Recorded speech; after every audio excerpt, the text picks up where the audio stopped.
Tere! Uy! Hala!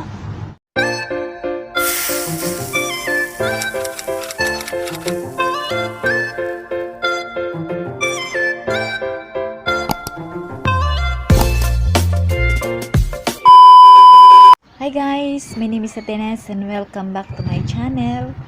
And welcome din sa mga hindi pa nakapag-subscribe sa ating channel.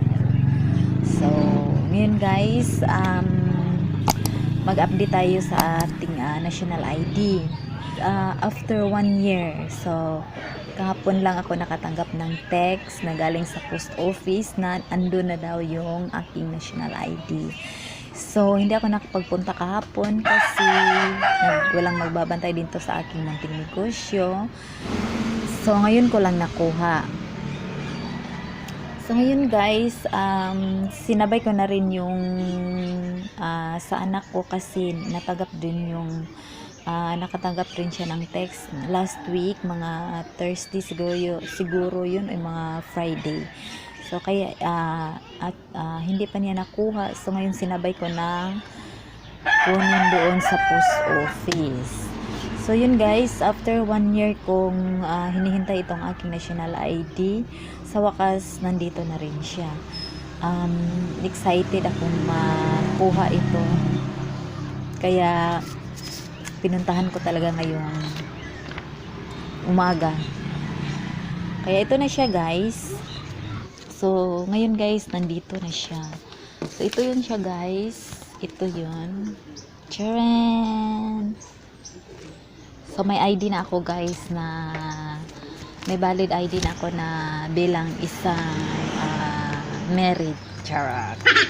Kasi yung mga ID ko, puro mga single pa yun. So, ngayon meron akong married. Kaya excited ako na makatanggap nitong aking national ID.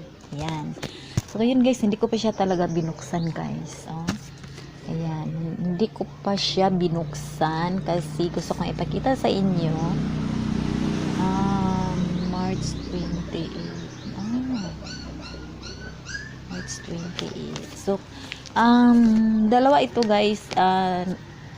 Yung isa sa anak ko, mas una siyang na textan guys. Mas una siya na textan mga Thursday siguro, mga last week. Natanggap niya yung text. Tapos ito yung sa kanya guys. Ito yung sa kanya. Binuksan na niya kasi gusto niya raw makita yung kagandahan niya. Charot. Kasi makita yung kung ano yung itsura niya sa ID. Ito guys, ito hindi namin itinatago talaga namin ito guys kasi ito yung gagamitin natin sa pag-claim ng ating national ID. Hahanapin ito sa post office.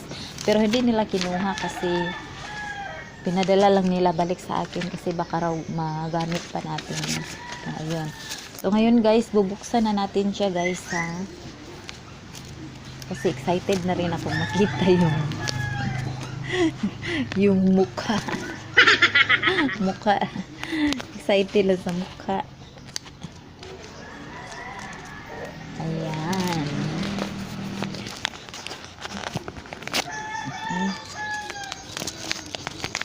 Ayan siya guys.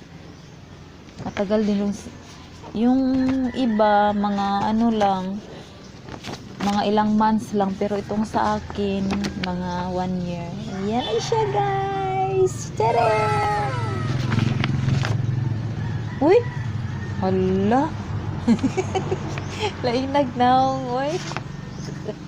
May pangimuha dyan is. Hala ka! Tignan nyo guys. Tignan nyo mukha ko dyan. Ano ba yan? Parang hindi ako to Bakit? Bakit ganito? Ang laki ng butas ng ilong. Malaki ang butas.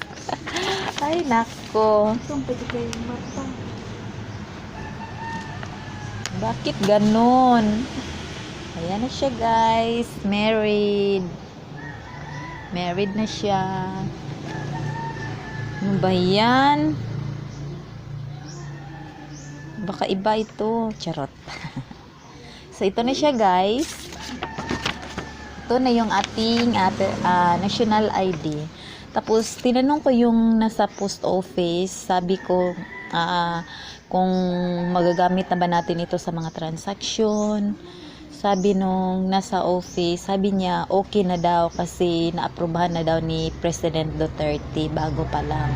So, magagamit na natin siya guys sa mga transaction. Kasi naririnig nyo naman siguro na maraming reklamo kasi hindi raw magagamit. Pero ngayon, okay na siya. Okay na siya guys, magagamit na siya. Pero bakit ganito yung mukha ko? Parang ano ba yan? Ano ba yan, oy? Buti na yung sa anak ko guys, kasi hindi naman masyadong. Ito yung sa anak ko. Yan. Kunin natin.